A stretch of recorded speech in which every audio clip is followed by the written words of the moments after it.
Chers étudiants de France, chère jeunesse de France, en tant que présidente des souverainistes, je souhaite vous adresser un message de la plus haute importance. Vous avez entre 18 et 30 ans, alors ce message s'adresse à vous, étudiants et jeunesse française. Le 9 juin prochain se dérouleront les élections européennes. Voter est un droit et un devoir et je vous invite, en tant que présidente des souverainistes, à aller voter en masse pour élire nos prochains eurodéputés. 38 listes, dont certaines sont totalement farfelues, tenteront de se partager les 81 sièges dont dispose la France au Parlement européen. Votre vote est donc décisif. Il engage l'avenir de la France et ce doit être à la fois le réceptacle de toutes nos colères, de toutes nos indignations et de tous nos espoirs. La jeunesse française, les étudiants de France doivent voter en masse pour balayer la Macronie. Oui, ils doivent voter pour balayer la Macronie, pour exprimer un vote de sanction et de défiance à l'égard de la Macronie qui n'a, je tiens à vous le dire, aucun respect, aucune estime pour les étudiants et la jeunesse de France. Ils l'ont bien prouvé. Emmanuel Macron, comme Gabriel Attal, comme tant de ministres célibataires et LGBT, du gouvernement Attal, n'a pas d'enfant, n'a pas de descendance, ignore totalement ce que sont la paternité, la maternité, la parentalité et l'enfantement. Ce duo macroniste est hors sol, est totalement déconnecté du réel et je dirais de vos problèmes au quotidien. La Macronie, on peut le voir ces derniers jours, n'est qu'orgueil et déni et doit être sanctionnée massivement dans les urnes ce 9 juin prochain à l'occasion des élections européennes.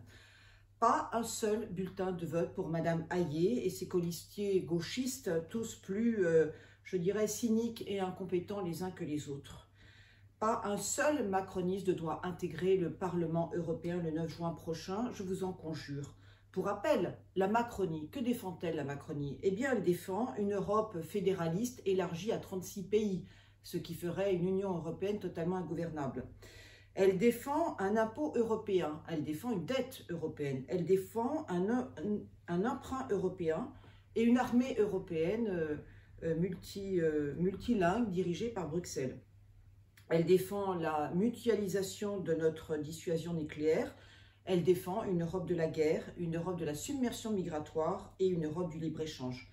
Bref, un projet totalement fou et scandaleux qui signe la disparition de la France en tant qu'État-nation souverain et la mise sous tutelle de notre pays par la Commission européenne. La Macronie doit donc subir une défaite électorale majeure tant son projet européen, européiste et fédéraliste est abusif et dangereux afin qu'Emmanuel Macron comprenne une fois pour toutes que la souveraineté nationale et la souveraineté populaire ne se bradent pas. Pour qui donc voter ce 9 juin 2024 ? Il faut privilégier le vote utile, le vote raisonnable et donc le vote à droite. Il y a au sein des deux listes de la droite française, le Rassemblement national de M. Bardella et les Républicains de M. Bellamy, de très bons candidats, engagés, compétents, cultivés, instruits sur la question européenne. Vous avez donc le choix entre ces deux listes et pas une de plus. Ne cherchez pas des candidats souverainistes.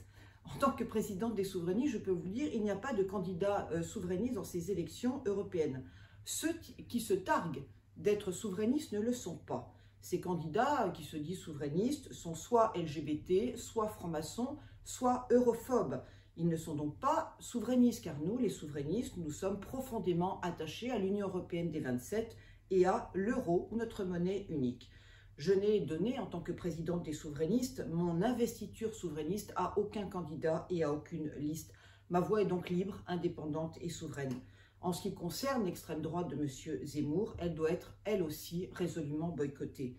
Madame Maréchal n'est que le cheval de Troie de M. Zemmour, sioniste d'origine algérienne, anti-chrétien assumé, anti-catholique assumé, pétiniste assumé, bigame assumé, qui veut infiltrer le Parlement européen alors qu'il est un sioniste d'origine algérienne et qui utilise Madame Marion Maréchal en tant que porte-drapeau pour faire entrer sa concubine, Madame Sarah Knafo, au Parlement européen.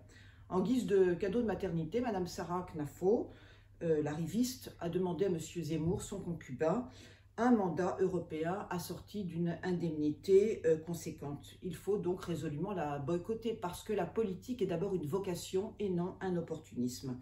Pas de bulletin de vote pour les zémoristes, pas de bulletin de vote non plus pour les Israélites et les musulmans, pour une seule et unique raison, ils ne sont pas européens.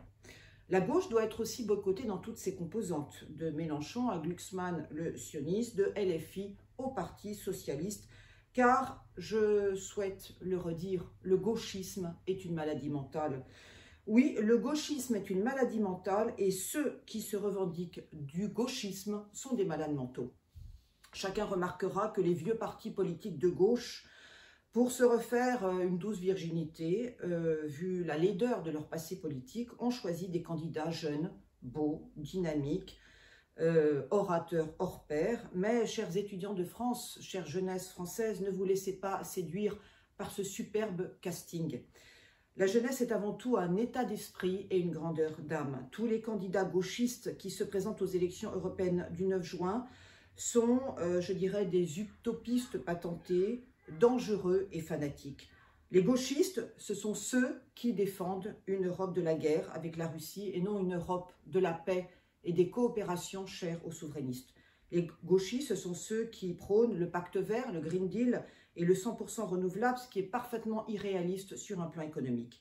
Les gauchistes, ce sont ceux qui prônent la disparition de la voiture thermique au profit de la voiture électrique qui est, il faut le rappeler, non recyclable, non réparable, inflammable et coûteuse en métaux rares, issus le plus souvent de l'Afrique.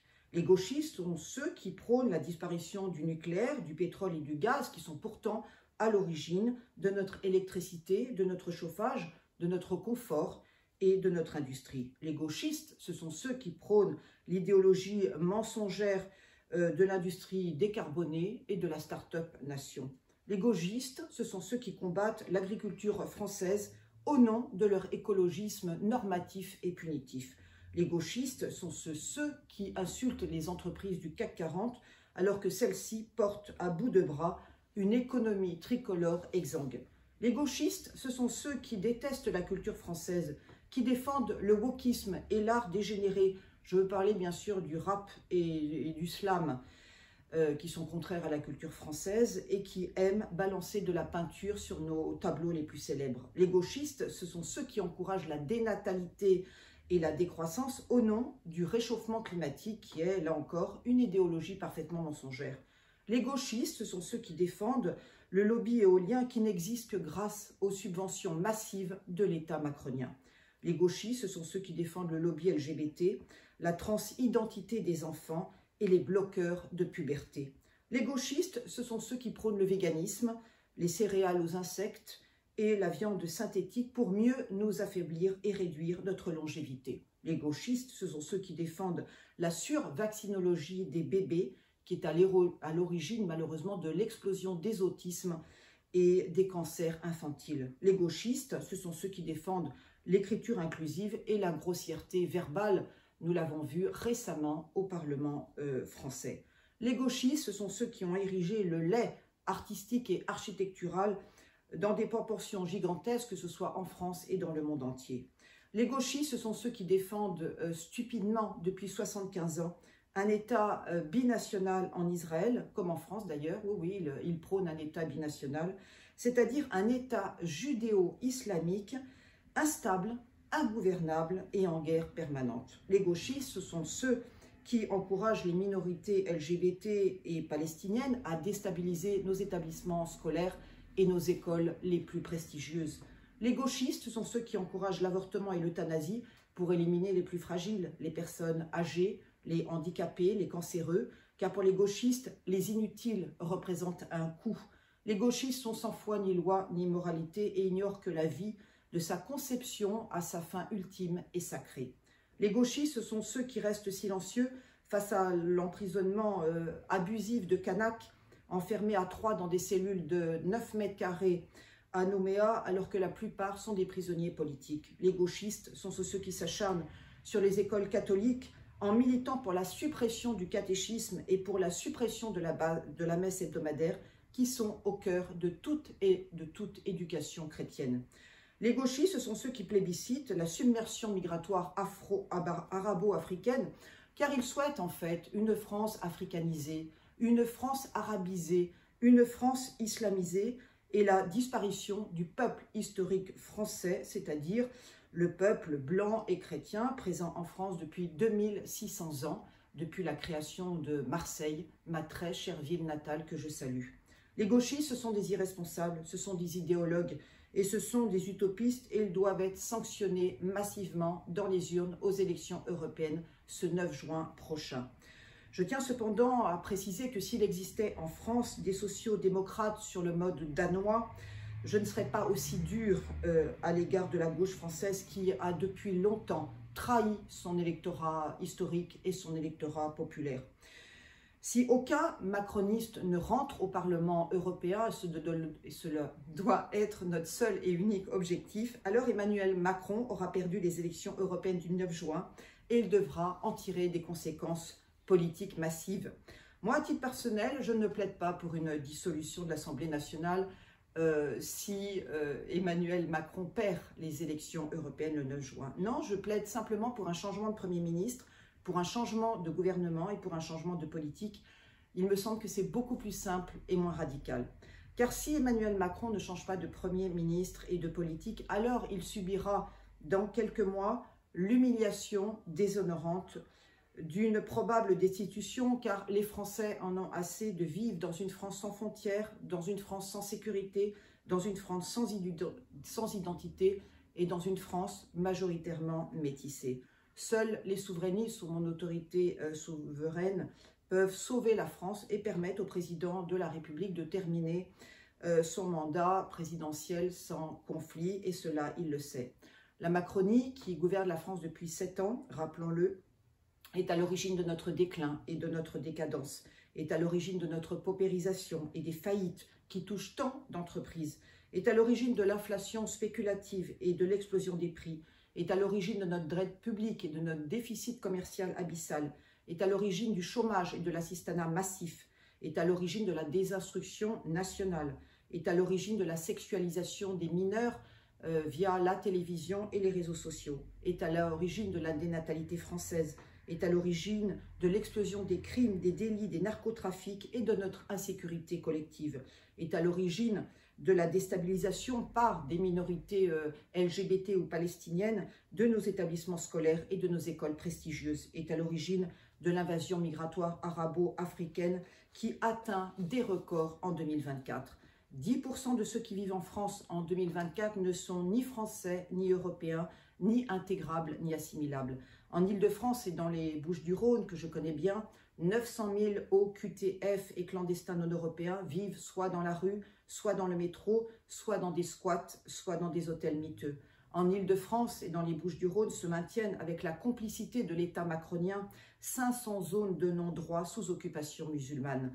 En Île-de-France, le peuple historique français, blanc et chrétien, est désormais minoritaire sur son propre territoire, tant l'invasion des Africains, des Maghrébins et des Asiatiques est massive. Et cela, tous les enseignants le voient d'abord quotidiennement et peuvent vous le confirmer. Dans certaines écoles publiques françaises, il n'y a désormais plus aucun écolier français. Je tiens à vous rappeler, chers étudiants de France, chère jeunesse française, qu'avant 1962, ce n'est pas très loin, avant donc les accords d'Évian qui ont redonné légitimement l'Algérie aux Algériens, avant 1962, il n'y avait en France ni mosquée, à part bien sûr la grande mosquée de Paris, ni maghrébins, ni africains, ni chinois sur le sol français. Avant 1962, je tiens à préciser que je n'étais pas née, mais nos parents et nos grands-parents peuvent nous le confirmer. Je sais qu'en France, nous vivions mieux, car nous vivions dans la paix, nous vivions dans la joie, nous vivions dans la sérénité, nous vivions dans la foi, nous vivions dans la prospérité. C'était l'époque bénie des 30 Glorieuses.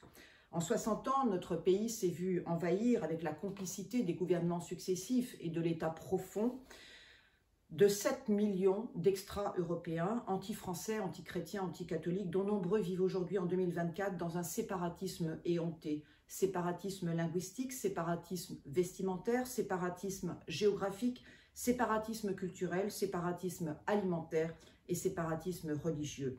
Ces milliers de migrants, d'exilés et de clandestins ne sont ni intégrables, ni assimilables, ni francophones, ni francophiles. Et leur vocation à terme est de retourner chez eux, en Afrique, en Orient, au Maghreb, sur la terre de leurs ancêtres, sur la terre de leurs aïeux. Oui, en tant que présidente des souverainistes, je défends courageusement l'arrêt de l'immigration massive et un plan concret de réimmigration des islamistes en terre d'islam. Oui, en tant que présidente des souverainistes, je milite pour la fermeture de toutes les mosquées salafistes, pour la dissolution des syndicats musulmans et pour l'interdiction du vêtement islamique en France et dans les Outre-mer. Quant à la binationalité, au droit du sol et au droit d'asile qui n'existaient pas dans la constitution gaulliste de 1958, ils doivent être supprimés par décret le plus rapidement possible. Pas besoin de référendum pour cela car il y a urgence. Il faut juste du volontarisme politique et je peux vous dire que j'ai beaucoup de volontarisme politique et beaucoup d'énergie. Car la France désormais doit être gouvernée par des Français et non par des binationaux. Est-il normal que toutes nos institutions républicaines soient aux mains d'une élite, d'une caste, d'une plutocratie, d'une oligarchie israélite? Non. Est-il normal que l'Assemblée nationale, le gouvernement, le secrétariat général de l'Élysée, le Conseil constitutionnel, la Cour des comptes et tant de ministères régaliens soient dirigés par des Israélites? Non. Est-il normal de voir tant de parlementaires binationaux s'invectiver et s'injurier au sein même du Parlement français au mépris de nos codes de civilité et de nos codes de courtoisie? Non. Il n'y a pas de catholiques dans le gouvernement israélite de Tel Aviv, il n'y a pas non plus de catholiques dans les gouvernements des républiques islamiques. Il n'y aura donc ni musulmans ni israélites au sein de mon futur gouvernement souverainiste, de mon futur gouvernement d'union nationale et paritaire, si je suis nommée par Emmanuel Macron, c'est là mon vœu et mon ambition, Première ministre et chef du gouvernement en remplacement de M. Attal. Voilà pourquoi j'attends avec impatience les résultats du 9 juin afin que le gouvernement scélérat, incompétent, impie, décadent, LGBTisé, dispendieux, immoral, immigrationniste de M. Attal soit limogé. Et qu'Emmanuel Macron n'ait qu'une seule possibilité, qu'une seule alternative, ma nomination en tant que Première ministre et chef du gouvernement, car dans ce domaine, je n'ai pas de concurrente. Dans le cas d'une cohabitation respectueuse, j'ai dit au président de la République, qui, lui et sa famille, est logé, nourri, blanchi aux frais de la République française, que ces 3 résidences, Palais de l'Élysée, Hôtel de la Lanterne, Fort de Brégançon, seront bien sûr maintenues à son service, que son avion présidentiel pour ses nombreux voyages diplomatiques serait bien sûr maintenu à son service et que sa sécurité pourra être assurée, s'il le souhaite, par des gendarmes assermentés. Quant à moi, si je suis nommée Première ministre et chef du gouvernement, je viens avec une liste de 30 ministres, 15 hommes et 15 femmes, issus du Parlement français et européen et de la société civile, qui sont tous mariés, tous hétérosexuels, tous souverainistes, tous catholiques et qui animeront leur ministère et leur administration sous ma seule autorité hiérarchique. Pas un seul LGBT, pas un seul musulman, pas un seul israélite et pas un seul franc-maçon dans mon futur gouvernement d'union nationale et paritaire, je tiens à le préciser. Je proposerai aussi à Emmanuel Macron le nom d'une personnalité incontestable pour remplacer M. Fabius, qui doit prendre urgemment sa retraite politique, tant ses abus et ses dérives à la tête du Conseil constitutionnel sont notoires et visibles. Si je suis nommée Première ministre et chef du gouvernement, un secrétariat d'État à la jeunesse sera confié à un trentenaire talentueux et sera nommé bien sûr pour être à l'écoute des attentes, des propositions et des aspirations des étudiants et de la jeunesse française. Voilà mon engagement solennel.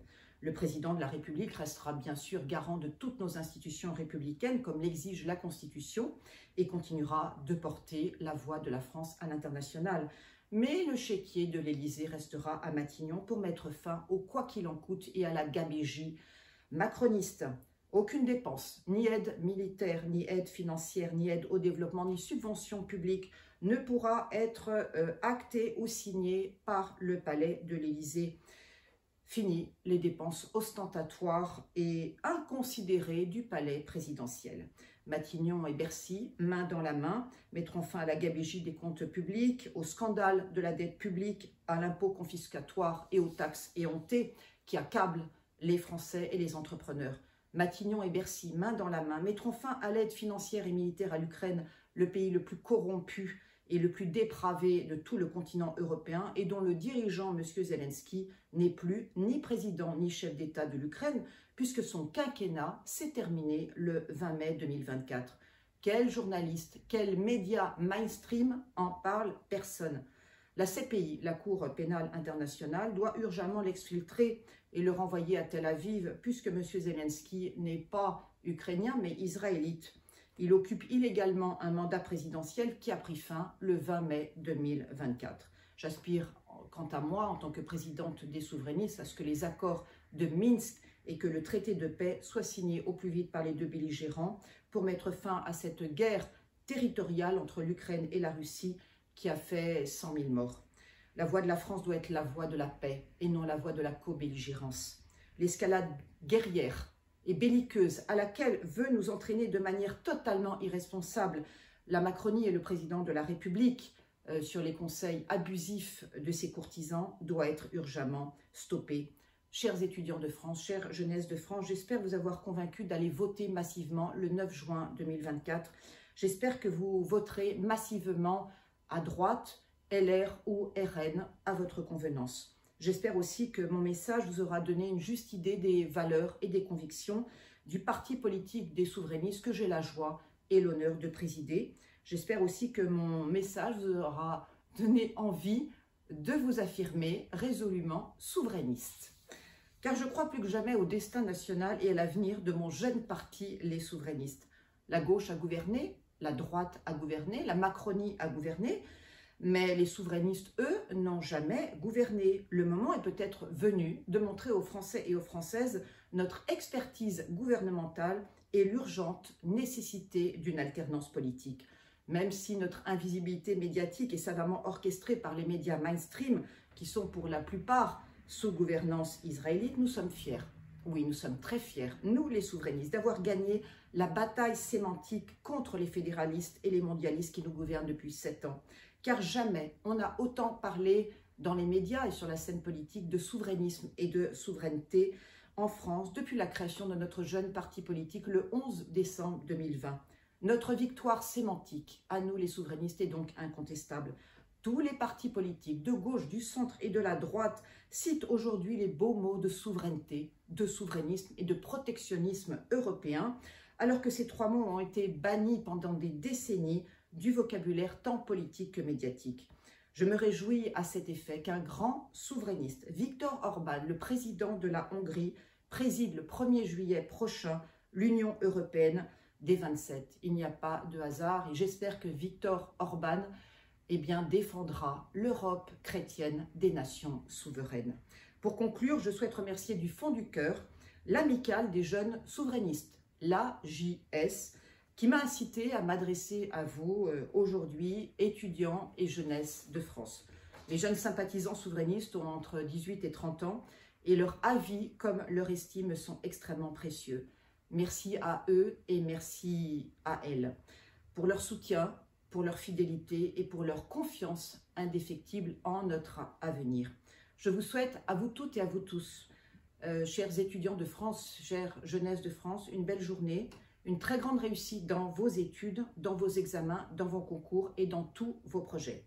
Vive la démocratie, vive le peuple souverain, vive les étudiants et la jeunesse française, vive la France indépendante, libre et souveraine et vive surtout notre très belle Europe chrétienne.